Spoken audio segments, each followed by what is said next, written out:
the hardened Australian soldier. When war broke out, it was only 126 years after the first fleet arrived here. Many of our men and women who fought over there were only new to Australia. They left countries where the elite ruled and the working class were oppressed. They came to Australia looking for freedom and opportunity. Freedom to work hard, freedom to buy land, freedom to reap the benefits of their labour, freedom to raise a family and teach them right from wrong. Men and women, they surrounded these hills. These streets here were filled with houses. The hills are littered with holes of the mines which were hewn out, which are rock hewn out by hand. Watsonville here used to be called Great Western. It was the largest town in the tablelands. And the miners, they were affectionately known as diggers. People, they came to Australia, they became farmers, carpenters, blacksmiths, loggers, or whatever they were called to be. These diggers and workers, they became strong, spirited, and resourceful. They were hardened by hard land, but were refreshed by its fruits. It's amazing what freedom does. The same people who were oppressed over in the nations where they came from were able to come here and thrive. And these same diggers left our shores to fight. They left their dusty tents of Australia, the dusty tents of Watsonville, to live on the dusty cliffs of Gallipoli. They left digging mines to find their fortune, to digging trenches to save their own lives. The Australians, they were renowned by their allies and their enemy for their physical and mental strength and audacity. When they fought for their mates. In World War II, when our boys fought, our boys and girls, they fought for the survival of this nation, because our nation was under attack. The thing was, they were already hard. They were hardened by this great land. They were hardened by their resolve. Note, it was hardship, not comfort, that prepared these men and women. See, the character of the Anzac spirit, the men and women who went on to serve, it's celebrated in Australia. The character is the character of being hardworking. They have resolve, enduring hardship, fighting to the end. Mateship. And they could keep going because they knew that their mates had the same resolve. And then some of their enemies, they feared the Aussies because they just kept going and going and going. But when Joe knew that Bob beside him and his mate beside him were going to fight and not run away, they knew they could stay there and fight to the death.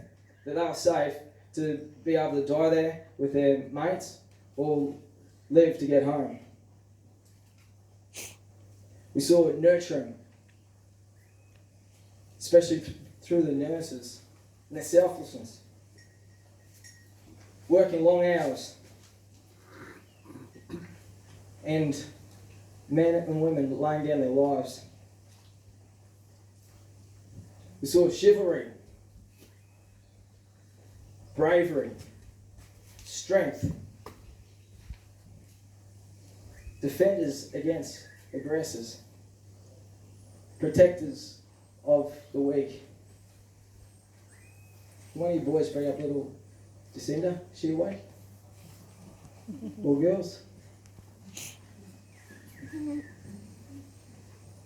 Protectors of the weak. See, they made them feel safe. This is my baby girl, Jacinda. You're going to read a poem. You know, it's manly to be able to make the women and children feel safe. That's my little girl.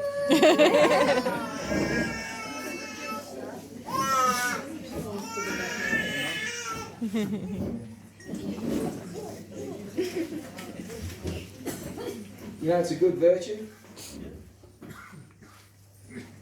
That's real strength. To use the strength which has been endowed upon a masculine body to be used to protect and cherish.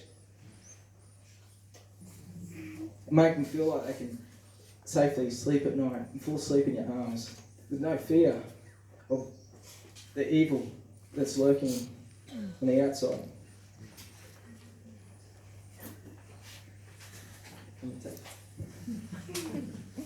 These people are prepared to die.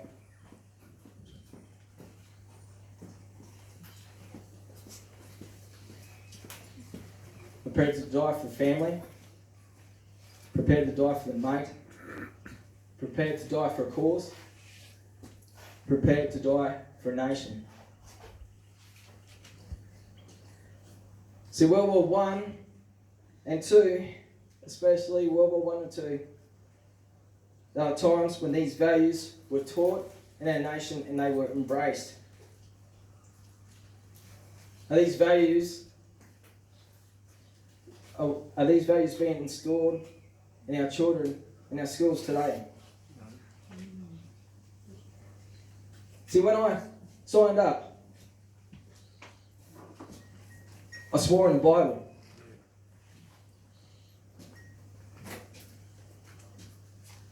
And see, these character qualities, they can be found in the Bible. They're built on good morals. These characters are qualities that we embrace as Australia, and talking about Anzac Day, they're built on good morals. And these morals are also found in the Bible. They have eternal value. They should be instilled into the lives of our children. And they are best taught to our children by a mum and a dad in the family unit. So John 15:13 says, "Greater love hath no man than this, than a man lay down his life for his friends." And see, we follow his example. See, because God became man in the form of Jesus and gave his life so that we can have life. John 3:16 says, "For God so loved the world that he gave his only begotten Son, that whosoever believeth him should not perish but have everlasting life."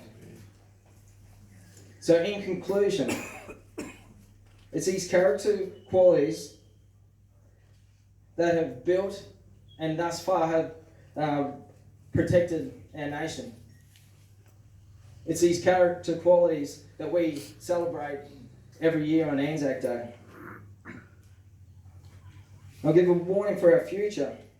If we stray from these morals, we will lose these character traits, and we will weaken our nation.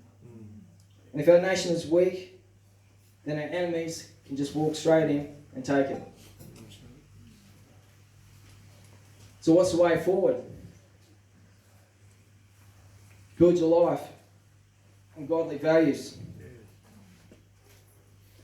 Young people, find a spouse and commit to them. And God forbid, these days, marry them. Yeah, don't God forgive. God bless.